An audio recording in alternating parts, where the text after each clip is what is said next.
नमस्ते, आप देख रहे हैं कमोडिटी टुडे का विश्लेषण आधारित टॉप 10 न्यूज़ बुलेटिन, जहां हम केवल खबरें नहीं बताते बल्कि उन खबरों के पीछे छिपे अर्थ, प्रभाव और इंसानी जुड़ाव को भी समझते हैं।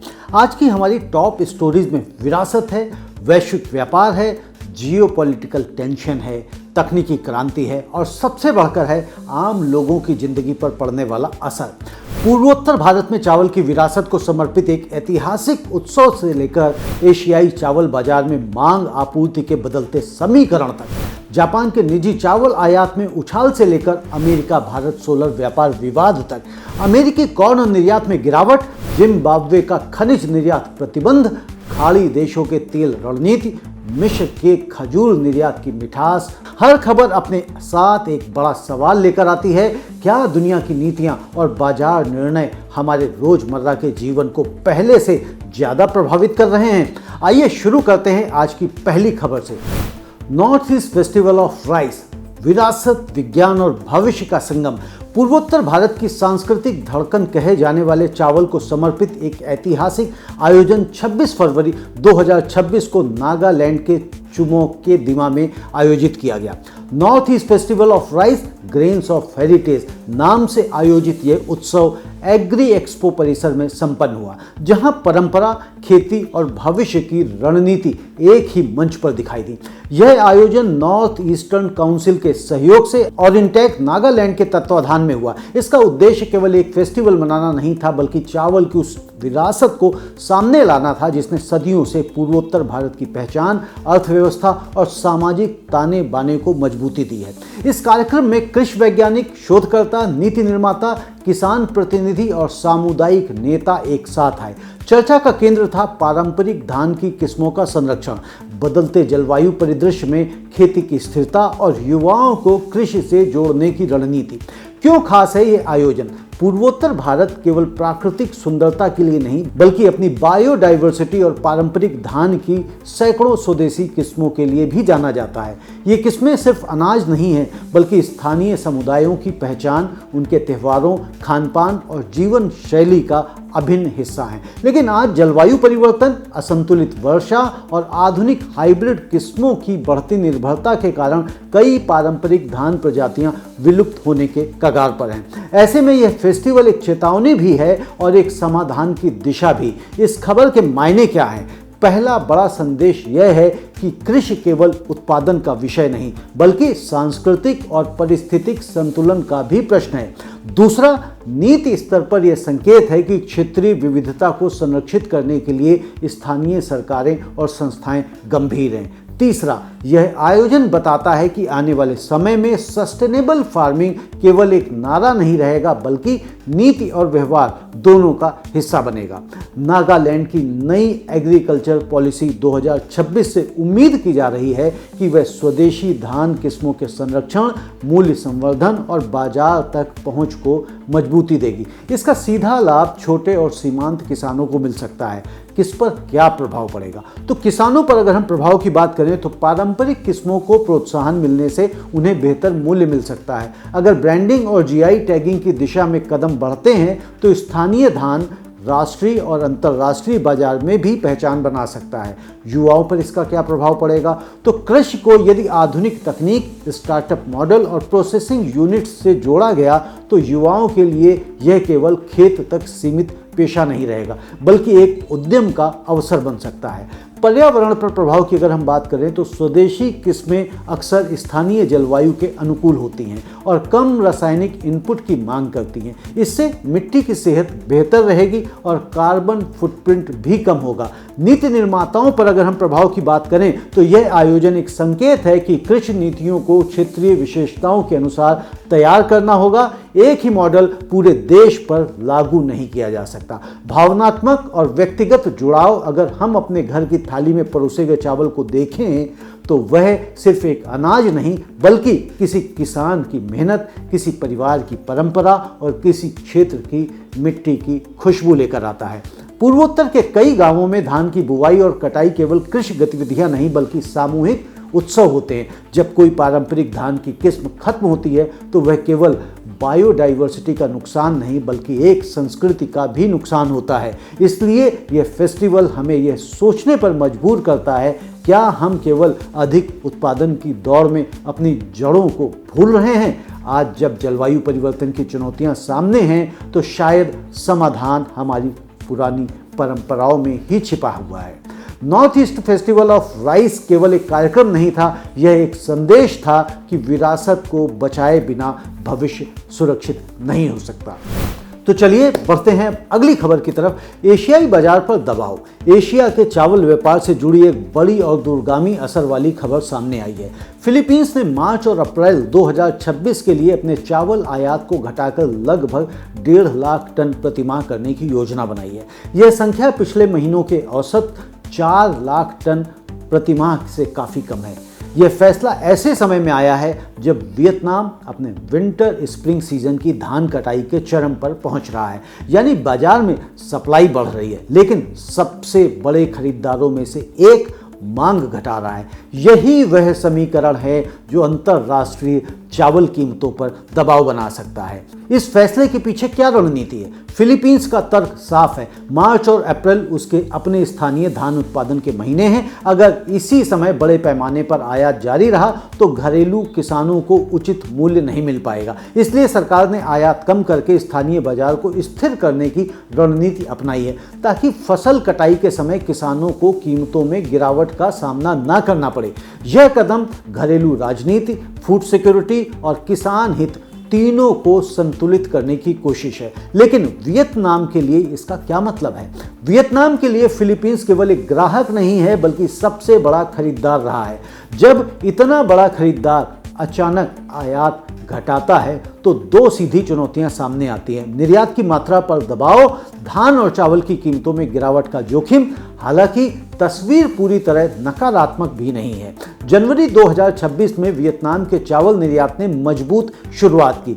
शिपमेंट की मात्रा भी उल्लेखनीय रही और निर्यात मूल्य में भी वृद्धि दर्ज की गई। यह संकेत देता है कि बाजार में अभी भी मांग मौजूद है, लेकिन प्रतिस्पर्धा और मूल्य संतुलन की परीक्षा होगी। इस खबर के मायने क्या हैं? पहला मायना, एशियाई चावल बाजार में अस्थिरता बढ़ सकती है। जब सप्लाई पीक पर हो और मांग घटे तो कीमतों में गिरावट लगभग तय मानी जाती है। दूसरा, निर्यात निर्भर देशों को बाजार विविधीकरण की जरूरत और अधिक महसूस होगी। अगर एक देश पर अत्यधिक निर्भरता है तो उसके नीति निर्णय का सीधा असर किसानों की आय पर पड़ता है। तीसरा, गुणवत्ता और ब्रांडिंग की अहमियत बढ़ेगी। कमजोर मांग के समय वही चावल टिकता है जिसकी गुणवत्ता बेहतर हो और जो प्रीमियम बाजार में जगह बना सके। किस पर क्या प्रभाव पड़ेगा? तो वियतनामी किसानों पर अगर हम प्रभाव की बात देखें, अगर कीमतें गिरती हैं तो धान की एमएसपी जैसी सुरक्षा व्यवस्था के बिना किसानों की आय प्रभावित हो सकती है। यह ग्रामीण अर्थव्यवस्था पर भी असर डालेगा। फिलीपींस के किसानों पर अगर हम प्रभाव की बात कर लें तो आयात घटाने से उन्हें स्थानीय बाजार में बेहतर कीमतें मिलने की संभावना बढ़ेगी। कटाई के समय यह निर्णय राहत दे सकता है। अंतर्राष्ट्रीय खरीदारों पर अगर हम प्रभाव की बात करें, कम कीमतें अन्य आयातक देशों के लिए अवसर बन सकती हैं। वे इस समय का लाभ उठाकर स्टॉक बढ़ा सकते हैं। भारत जैसे निर्यातकों पर इसका क्या प्रभाव पड़ेगा? अगर वियतनाम सस्ती दरों पर चावल ऑफर करता है तो प्रतिस्पर्धा तेज हो सकती है। इससे भारतीय निर्यातकों को अपनी गुणवत्ता, लॉजिस्टिक्स और बाजार रणनीति पर और अधिक ध्यान देना पड़ेगा। दोस्तों, जब हम आयात घटाने जैसी खबर सुनते हैं तो वह सिर्फ आंकड़ा लगती है, 4 लाख टन से 1.5 लाख टन, लेकिन इन संख्याओं के पीछे लाखों किसान परिवारों की उम्मीदें छिपी होती हैं। वियतनाम के डेल्टा क्षेत्र में किसान अभी अभी अपनी फसल काट रहे हैं। उनके लिए सिर्फ व्यापार नहीं, साल भर की मेहनत का परिणाम है। दूसरी ओर फिलीपींस के किसान भी चाहते हैं कि उनकी उपज को उचित दाम मिले, यानी यह केवल बाजार का खेल नहीं, यह दो देशों के किसानों की आजीविका का संतुलन है। आगे क्या होगा? अब नज़र इस बात पर रहेगी कि वियतनाम कितनी तेजी से नए बाजार तलाशता है और क्या वह गुणवत्ता सुधार के जरिए प्रीमियम सेगमेंट में प्रवेश मजबूत करता है। साथ ही यह घटनाक्रम एक बार फिर याद दिलाता है कि वैश्विक चावल व्यापार केवल उत्पादन पर नहीं बल्कि रणनीतिक आयात निर्यात निर्णयों पर भी निर्भर करता है। यह खबर हमें यह सोचने पर मजबूर करती है, क्या आने वाले समय में एशियाई चावल बाजार और अधिक प्रतिस्पर्धी और अस्थिर होने वाला है? अब बढ़ते हैं अगली खबर पर। घरेलू महंगाई का सीधा असर एशिया के सबसे संवेदनशील और संरक्षित कृषि बाजारों में से एक जापान से चावल व्यापार को लेकर एक अहम खबर सामने आई है। जनवरी महीने में जापान के निजी क्षेत्र द्वारा चावल आयात में जबरदस्त वृद्धि दर्ज की गई है। आंकड़े बताते हैं कि जनवरी 2026 में निजी कंपनियों ने 4900 टन से अधिक मिल्ड राइस आयात किया, जबकि पिछले साल इसी महीने यह आंकड़ा केवल 414 टन था, यानी आयात लगभग 12 गुना बढ़ गया। यह वृद्धि अचानक नहीं है, इसके पीछे घरेलू बाजार में चावल की ऊंची कीमतें हैं, जिसने कंपनियों को वैकल्पिक और सस्ती आपूर्ति की ओर मोड़ दिया है। किन देशों से चावल आया?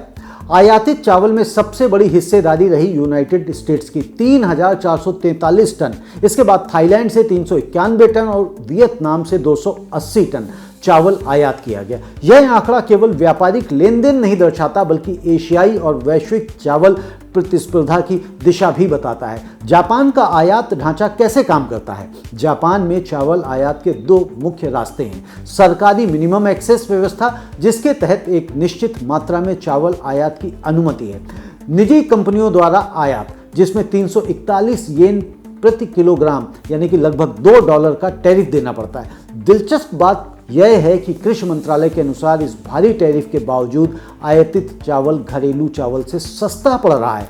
यही वह संकेत है जो घरेलू मूल्य संरचना और लागत दबाव की कहानी कहता है। इस खबर के मायने क्या है? जापान जैसे अत्यधिक संरक्षित बाजार में भी कीमतें नीति से ज़्यादा प्रभावशाली हो सकती हैं। जब घरेलू चावल महंगा होता है तो बाजार विकल्प तलाश ही लेता है। दूसरा, यह वैश्विक निर्यातकों के लिए अवसर का संकेत है। अगर जापान का निजी क्षेत्र लगातार आयात बढ़ाता है तो यह प्रीमियम गुणवत्ता वाले चावल के लिए एक बड़ा बाजार बन सकता है। तीसरा, घरेलू कृषि नीति पर दबाव बढ़ सकता है। अगर इंपोर्टेड चावल लगातार सस्ता रहता है तो स्थानीय किसानों की प्रतिस्पर्धात्मक स्थिति कमजोर हो सकती है। किस पर क्या प्रभाव पड़ेगा? जापानी किसानों पर प्रभाव। घरेलू चावल पहले से ही उच्च लागत पर पैदा होता है। अगर आयातित चावल सस्ता विकल्प बनता है तो स्थानीय उत्पादकों को मूल्य दबाव का सामना करना पड़ सकता है। और अगर हम उपभोक्ताओं पर प्रभाव की बात करें तो जापानी उपभोक्ताओं को महंगे घरेलू चावल के मुकाबले सस्ता विकल्प मिल सकता है। इससे घरेलू खाद्य महंगाई को कुछ राहत मिल सकती है। अमेरिका, थाईलैंड और वियतनाम जैसे निर्यातकों पर प्रभाव क्या पड़ने वाला है? तो इन देशों के लिए यह एक बड़ा अवसर है। खासकर अमेरिका, जिसने सबसे अधिक निर्यात किया, वह इस मौके का लाभ उठाकर जापान में अपनी उपस्थिति और मजबूत कर सकता है।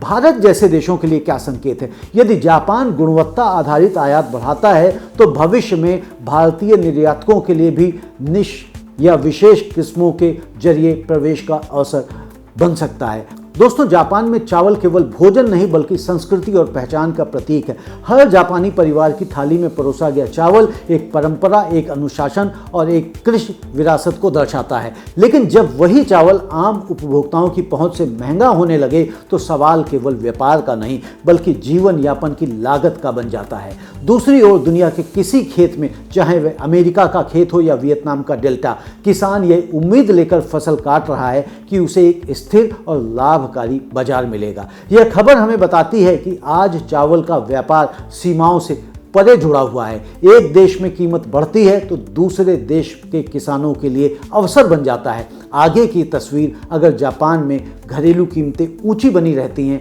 तो निजी आयात और बढ़ सकते हैं। इससे अंतर्राष्ट्रीय बाजार में प्रीमियम क्वालिटी राइस की मांग को नई दिशा मिल सकती है। यह घटनाक्रम केवल एक महीने का आंकड़ा नहीं है, यह संकेत है कि वैश्विक चावल बाजार में मूल्य, गुणवत्ता और नीति के बीच संतुलन लगातार बदल रहा है। अब चलिए बढ़ते हैं अगली खबर की तरफ। भारत के सोलर उद्योग के लिए एक बड़ी और चिंताजनक खबर सामने आई है। United states department of commerce ने भारत से आयात होने वाले सोलर मॉड्यूल और सेल्स पर लगभग 126% का प्रारंभिक काउंटर वेलिंग ड्यूटी लगाने की घोषणा की है। यह फैसला सब्सिडी जांच में कथित गैर सहयोग और निर्यात से जुड़ी अनुचित सरकारी प्रोत्साहनों के आरोप के बाद लिया गया है। यह कदम ऐसे समय में आया है जब यूनाइटेड स्टेट्स भारत के सोलर निर्यात का सबसे बड़ा बाजार रहा है। 126% टैरिफ का मतलब क्या है? अगर किसी उत्पाद पर 126% ड्यूटी लगती है तो उसका लागत लाभ लगभग खत्म हो जाता है। मान लीजिए भारतीय सोलर मॉड्यूल अमेरिकी बाजार में कीमत के आधार पर प्रतिस्पर्धी थे, तो अब वही मॉड्यूल दोगुने से भी अधिक महंगे हो सकते हैं। इसका सीधा असर यह होगा कि अमेरिकी खरीदार वैकल्पिक देशों की ओर रुख कर सकते हैं। इस खबर के मायने क्या हैं? पहला, भारत के सोलर निर्यात की रीढ़ पर दबाव। जी हां, अमेरिका वह बाजार था जहां भारतीय कंपनियों को बड़े ऑर्डर और स्थिर मांग मिलती थी। दूसरा, मेक इन इंडिया और ग्रीन एनर्जी एक्सपोर्ट रणनीति को झटका। भारत ने हाल के वर्षों में सोलर मैन्युफैक्चरिंग क्षमता तेजी से बढ़ाई है। अगर प्रमुख बाजार में ही बाधा आ जाए तो उत्पादन क्षमता का उपयोग घट सकता है। तीसरा मायना, वैश्विक ग्रीन ट्रांजिशन में व्यापारिक तनाव की झलक। साफ ऊर्जा का लक्ष्य साझा है, लेकिन प्रतिस्पर्धा और सब्सिडी विवाद इसे जटिल बना रहे हैं। किस पर क्या प्रभाव पड़ेगा, क्या इंपैक्ट पड़ने वाला है? तो भारतीय सोलर कंपनियों पर प्रभाव की अगर हम बात करें तो निर्यात वॉल्यूम घट सकते हैं, मुनाफा मार्जिन पर दबाव बढ़ सकता है। कुछ कंपनियां पहले ही शिपमेंट घटा चुकी हैं या वैकल्पिक बाजार तलाश रही हैं। घरेलू बाजार पर प्रभाव की बात करें हम तो अगर निर्यात कम होता है तो अतिरिक्त आपूर्ति भारत के घरेलू बाजार में आ सकती है। शॉर्ट टर्म में इससे कीमतें नीचे आ सकती हैं, जो डेवलपर्स के लिए फायदेमंद होगा, लेकिन निर्माताओं के लिए मार्जिन कम कर सकता है। अमेरिकी खरीदारों पर इसका क्या इंपैक्ट पड़ेगा? तो उन्हें सस्ता भारतीय सोलर मॉड्यूल नहीं मिल पाएगा। संभव है कि प्रोजेक्ट लागत बढ़े या वे अन्य देशों से आपूर्ति लें। नीति निर्माताओं पर प्रभाव की अगर हम बात करें तो भारत को व्यापारिक वार्ता, अपील या WTO जैसे मंच पर अपनी रणनीति मजबूत करनी पड़ सकती है। दोस्तों, सोलर उद्योग केवल एक निर्यात क्षेत्र नहीं है, यह भारत के उस सपने का हिस्सा है जिसमें देश ऊर्जा आत्मनिर्भर बने और दुनिया को स्वच्छ ऊर्जा समाधान दे। देश के कई राज्यों में हजारों युवा इंजीनियर और तकनीशियन सोलर मैन्युफैक्चरिंग यूनिट्स में काम कर रहे हैं। उनकी नौकरियां, उनकी आय और उनके परिवारों की उम्मीदें इस उद्योग से जुड़ी हैं। जब 126% जैसा भारी टैरिफ लगता है तो वह केवल एक व्यापारिक निर्णय नहीं होता, वह उन सपनों पर भी असर डालता है। तो आगे क्या होगा? तो संभावना है कि भारतीय कंपनियां नए बाजारों की ओर रुख करें, यूरोप, अफ्रीका, लैटिन अमेरिका। साथ ही घरेलू सोलर इंस्टॉलेशन को बढ़ावा देने की नीतियां और तेज हो सकती हैं। यह घटनाक्रम हमें याद दिलाता है कि वैश्विक व्यापार में केवल उत्पादन क्षमता काफ़ी नहीं होती, कूटनीतिक संतुलन और नीति रणनीति भी उतनी ही जरूरी है। आज सवाल यह है, क्या भारत इस चुनौती को अवसर में बदल पाएगा और अपने सोलर उद्योग को और अधिक आत्मनिर्भर और विविध बाजारों की ओर ले जा पाएगा? चलिए बढ़ते हैं अगली खबर की तरफ। वैश्विक अनाज बाजार से एक अहम और चौंकाने वाली खबर सामने आई है। USDA की ताज़ा साप्ताहिक निर्यात बिक्री रिपोर्ट के अनुसार अमेरिका की कॉर्न निर्यात प्रतिबद्धताओं में सप्ताह दर सप्ताह 53% की गिरावट दर्ज की गई है। पुरानी और नई फसल दोनों को मिलाकर कुल बिक्री घटकर केवल 27.5 मिलियन बुशल रह गई, जो विश्लेषकों के अनुमान से काफ़ी कम है। यह गिरावट ऐसे समय आई है जब वैश्विक बाजार पहले से ही मांग, लॉजिस्टिक्स और कीमतों को लेकर संवेदनशील बना हुआ है। क्या केवल कॉर्न ही प्रभावित हुआ? रिपोर्ट बताती है कि गेहूं और सोयाबीन की निर्यात बिक्री भी अपने हालिया औसत से नीचे रही।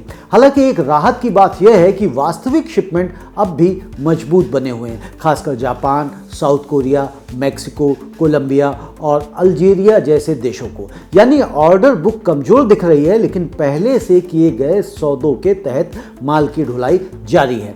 इस खबर के मायने क्या हैं, पहले हम ये समझ लेते हैं। तो पहला मायने, अल्पकालिक मांग में नरमी का संकेत। जब निर्यात प्रतिबद्धताएं घटती हैं तो इसका अर्थ होता है कि बड़े आयातक फिलहाल सतर्क हैं या बेहतर कीमत की प्रतीक्षा कर रहे हैं। दूसरा, अंतरराष्ट्रीय कीमतों पर संभावित दबाव। अगर नई बिक्री धीमी रहती है तो फ्यूचर मार्केट में कॉर्न के दाम नरम पड़ सकते हैं। तीसरा, बाजार मनोविज्ञान पर असर। USDA की साप्ताहिक रिपोर्ट वैश्विक अनाज व्यापार के लिए दिशा सूचक का काम करती है।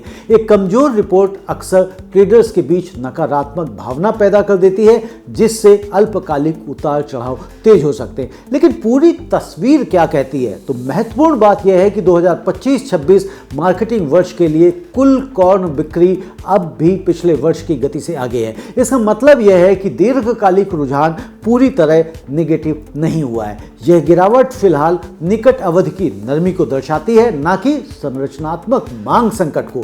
सोरगम और सोयाबीन की बिक्री में भी कमी आई है, जो यह दर्शाती है कि व्यापक अनाज मांग फिलहाल संतुलन और मूल्य समायोजन के दौर से गुजर रही है।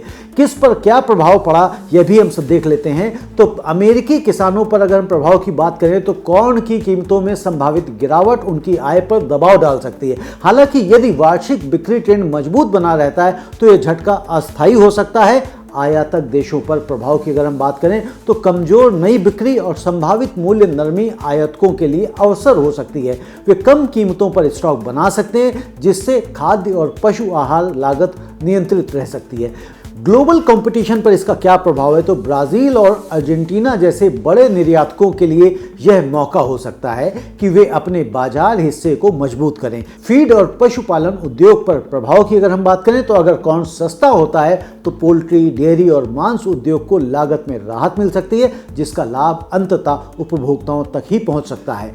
दोस्तों, 27.5 मिलियन बुशल, एक बुशल लगभग 25 किलो का होता है, और यह आंकड़ा भले ही स्क्रीन पर आपको एक संख्या लगे, लेकिन अमेरिका के मिडवेस्ट में किसी किसान के लिए यह उसकी पूरी साल भर की मेहनत का प्रतिबिंब है। बीज बोने से पहले उसने मौसम का जोखिम उठाया, उर्वरक, ईंधन और श्रम की बढ़ती लागत झेली, और अब उसकी आय इस बात पर निर्भर है कि दुनिया के दूसरे छोर पर बैठे खरीदार कितनी मात्रा में ऑर्डर देते हैं। दूसरी तरफ एशिया या अफ्रीका में एक पशुपालक हर बार कॉर्न की कीमत बदलने पर अपनी लागत का हिसाब फिर से करता है। यानी यह खबर केवल अमेरिका की नहीं, यह वैश्विक खाद्य श्रृंखला की धड़कन है। आगे क्या संकेत मिलते हैं? अब बाजार की नजर आने वाली साप्ताहिक रिपोर्ट पर रहेगी। अगर गिरावट का सिलसिला जारी रहता है तो कीमतों पर और दबाव संभव है, लेकिन अगर शिपमेंट की मजबूती बनी रहती है और नई बिक्री सुधरती है तो यह संकेत होगा कि मांग केवल अस्थायी रूप से धीमी हुई थी। यह घटनाक्रम हमें याद दिलाता है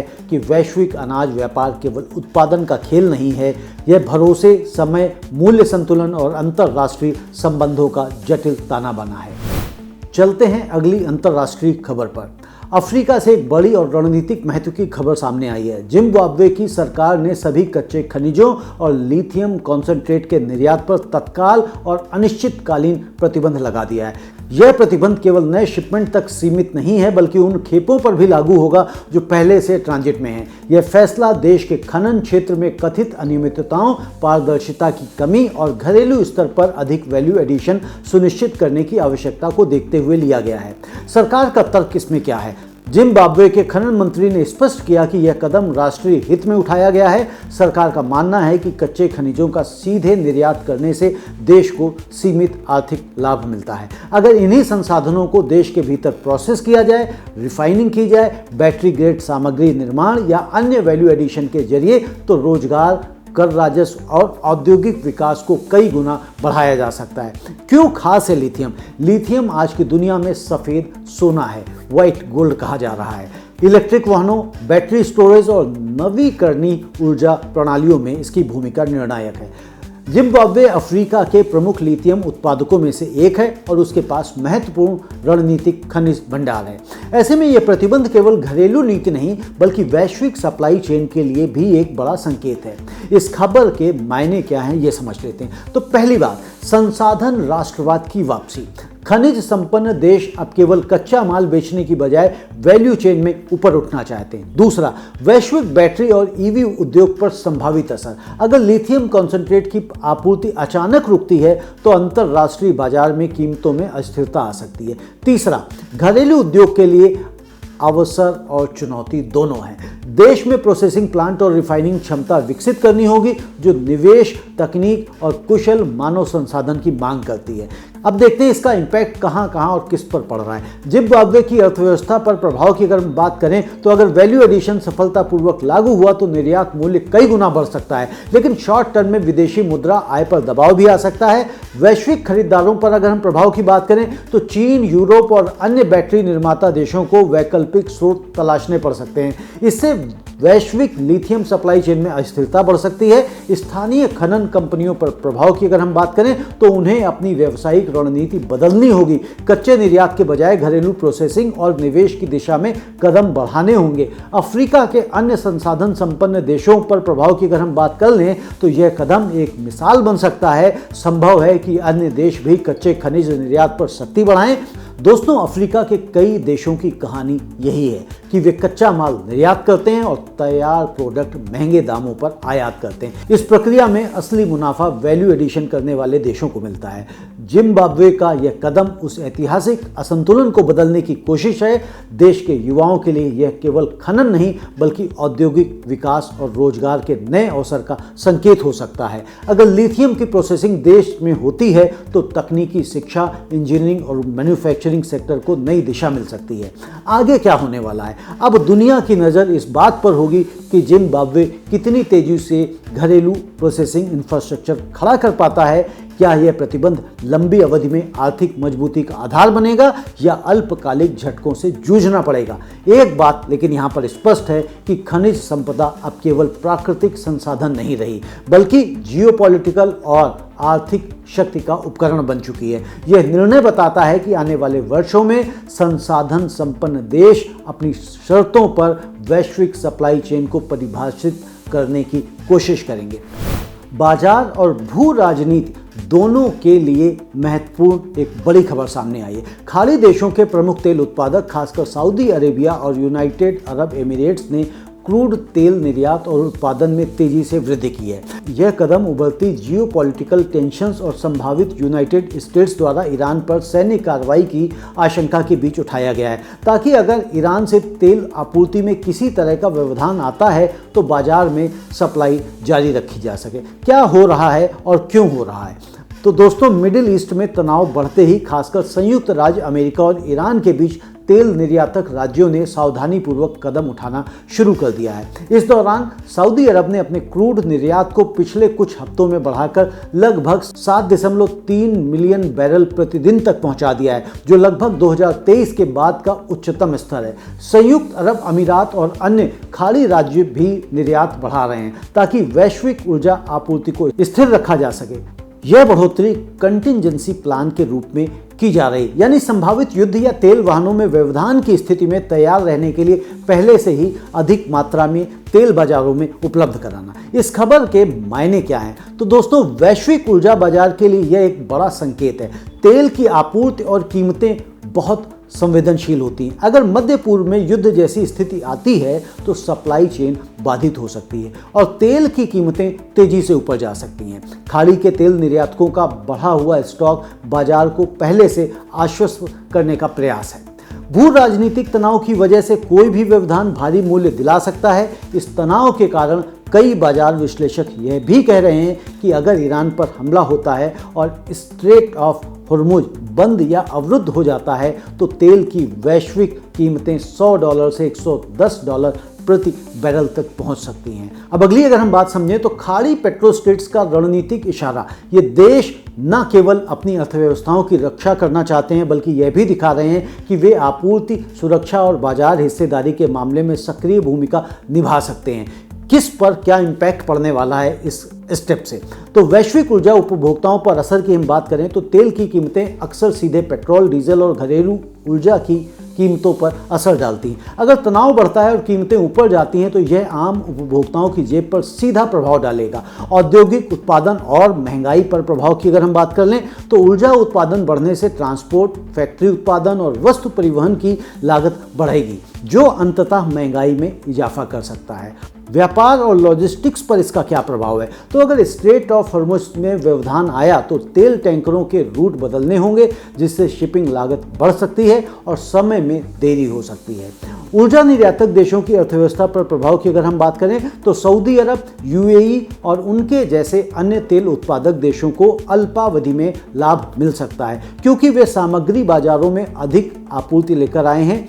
लेकिन अगर तनाव लंबा खींचे तो वे भी अनिश्चितता और लागत बढ़ने से प्रभावित होंगे। दोस्तों, जब हम तेल निर्यात जैसे शब्द सुनते हैं तो वह केवल कारोबार का आंकड़ा लगता है, लेकिन हमारी रोजमर्रा की जिंदगी पर इसका सीधा असर होता है, चाहे वह पेट्रोल पंप पर कीमत हो, सब्जी के दाम हो या फिर घर तक बिजली और गैस की लागत। कल्पना कीजिए, अगर तेल की कीमतें अचानक बढ़ जाएं तो बस से स्कूल जाने वाले बच्चे का स्कूल टिकट, ऑफिस में जाने के लिए उपयोग होने वाले वाहन का ईंधन या छोटे व्यवसाय की डिलीवरी लागत, यह सब प्रभावित हो सकती है। और अगर जियोपॉलिटिकल टेंशन एस्केलेट्स हों तो न केवल ऊर्जा की कीमतें बल्कि दुनिया के कई हिस्सों में आर्थिक अस्थिरता, निवेश की अनिश्चितता और भावनात्मक तनाव भी बढ़ सकता है। यह खबर हमें यह सोचने पर मजबूर करती है कि वैश्विक तेल बाजार केवल तेल बेचने या खरीदने का खेल नहीं है। यह संतुलन का खेल है जिसमें राजनीतिक फैसले, भावनाएं और साधारण लोगों की रोजमर्रा की जिंदगी सब जुड़े हैं। आगे हमें इससे क्या संकेत मिलते हैं? अब दुनिया की निगाहें यह देखने पर हैं कि इस तनाव का समाधान क्या होता है या यह आगे बढ़ता है। अगर कूटनीति काम करती है तो आपूर्ति निरंतर बनी रहेगी और कीमतें स्थिर रह सकती हैं। लेकिन अगर अस्थिरता बढ़ती है तो ऊर्जा बाजारों में भावनात्मक चाल और तेजी से बदलाव देखने को मिल सकता है। ये संकेत है कि तेल के बाजार पर भू राजनीति और व्यापार दोनों का सामंजस्य कितना महत्वपूर्ण है और आम नागरिकों की जेब पर इसका असर कितना गहरा हो सकता है। बढ़ते हैं अगली खबर की तरफ। मिडिल ईस्ट और अफ्रीका से एक सकारात्मक और उम्मीद जगाने वाली खबर सामने आई है। इजिप्ट की अर्थव्यवस्था को इस बार रमजान के मौसम में खास सहारा मिला है। खजूर यानी डेट्स के बढ़ते निर्यात से रमजान के दौरान खजूर केवल एक फल नहीं बल्कि रोजा खोलने की परंपरा का अभिन्न हिस्सा है और यही परंपरा अब वैश्विक बाजार में मिस्र के लिए आर्थिक अवसर बनती जा रही है। क्या कह रहे हैं आंकड़े? मिस्र, जो दुनिया का सबसे बड़ा खजूर उत्पादक देश माना जाता है, उसने 2024 में लगभग $105 मिलियन के खजूर निर्यात किए। यह पिछले वर्ष की तुलना में करीब 20% की वृद्धि है। वैश्विक स्तर पर खजूर बाजार का आकार लगभग $29 बिलियन तक पहुंच चुका है, यानी मांग जो है वह लगातार बढ़ रही है। यह वृद्धि केवल मौसम या त्यौहार का परिणाम नहीं बल्कि योजनाबद्ध विस्तार का संकेत है। यह बढ़ोतरी कैसे संभव हुई? मिस्र सरकार ने हाल के वर्षों में कृषि और खाद्य निर्यात को बढ़ावा देने के लिए कई कदम उठाए हैं। उत्पादन क्षमता में विस्तार, कोल्ड स्टोरेज और प्रोसेसिंग इंफ्रास्ट्रक्चर में निवेश, बेहतर पैकेजिंग और ब्रांडिंग, निर्यात चैनलों का आधुनिकीकरण, इन सुधारों ने मिस्र के खजूर को केवल कच्चे फल के रूप में नहीं बल्कि वैल्यू एडेड, पैक्ड और अंतर्राष्ट्रीय मानकों के अनुरूप उत्पाद के रूप में पेश किया है। इस खबर के मायने क्या है? पहला मायने, विदेशी मुद्रा भंडार को मजबूती। मिस्र हाल के वर्षों में अधिक चुनौतियों और विदेशी मुद्रा दबाव से जूझ रहा था। ऐसे में कृषि निर्यात से होने वाली आय आर्थिक स्थिरता में सहायक बन सकती है। दूसरा, पारंपरिक उत्पादों का वैश्वीकरण। जो फल सदियों से स्थानीय परंपरा का हिस्सा था वही अब वैश्विक उपभोक्ताओं की थाली में जगह बना रहा है। तीसरा, कृषि क्षेत्र की रणनीतिक भूमिका। यह दिखाता है कि केवल औद्योगिक या ऊर्जा निर्यात ही नहीं बल्कि कृषि उत्पाद भी किसी देश की आर्थिक रीढ़ बन सकते हैं। किस पर क्या प्रभाव पड़ेगा यह भी देखना जरूरी है। मिस्र के किसानों पर यदि हम प्रभाव की बात करें तो बढ़ती वैश्विक मांग से उन्हें बेहतर कीमत मिल सकती है। ग्रामीण क्षेत्रों में आय और रोजगार के अवसर बढ़ सकते हैं। निर्यात उद्योग पर प्रभाव क्या पड़ेगा? तो पैकेजिंग, लॉजिस्टिक्स और प्रोसेसिंग से जुड़े उद्योगों को भी बढ़ावा मिलेगा। सरकार की आर्थिक रणनीति पर भी हम प्रभाव देख लें तो कृषि और फूड एक्सपोर्ट को बढ़ावा देना मिस्र की व्यापक आर्थिक स्थिरीकरण रणनीति का हिस्सा है। यह विदेशी निवेशकों के लिए भी सकारात्मक संकेत हो सकता है। वैश्विक बाजार पर प्रभाव की अगर हम बात करें तो मिस्र की बढ़ती उपस्थिति से प्रतिस्पर्धा तेज होगी जिससे गुणवत्ता और ब्रांडिंग का स्तर ऊंचा होगा।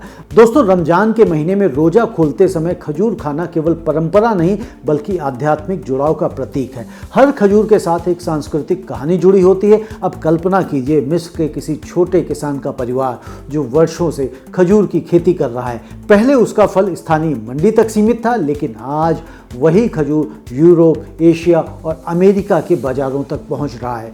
यह केवल व्यापार नहीं बल्कि गर्व और पहचान का सवाल है। और उपभोक्ता के लिए अगर हम देखें तो जब वह सुपरमार्केट से पैक्ड डेट्स खरीदता है तो उसे शायद अंदाजा भी नहीं होता कि वह किसी देश की अर्थव्यवस्था को सहारा दे रहा है। लेकिन अब आगे क्या? अब चुनौती यह होगी कि मिस्र इस रफ्तार को बनाए रखे और वैल्यू एडिशन को और मजबूत करे। ऑर्गेनिक, प्रीमियम और प्रोसेस्ड डेट सेगमेंट में प्रवेश करके निर्यात आय को और बढ़ाया जा सकता है। यह खबर बताती है कि कभी कभी आर्थिक मजबूती की कहानी तेल या टेक्नोलॉजी से नहीं बल्कि एक साधारण से फल से भी लिखी जा सकती है। रमजान की इस मिठास ने मिस्र की अर्थव्यवस्था में नई ऊर्जा भर दी है और यह संकेत है कि कृषि, संस्कृति और व्यापार जब एक साथ चलते हैं तो विकास का रास्ता और मजबूत हो जाता है।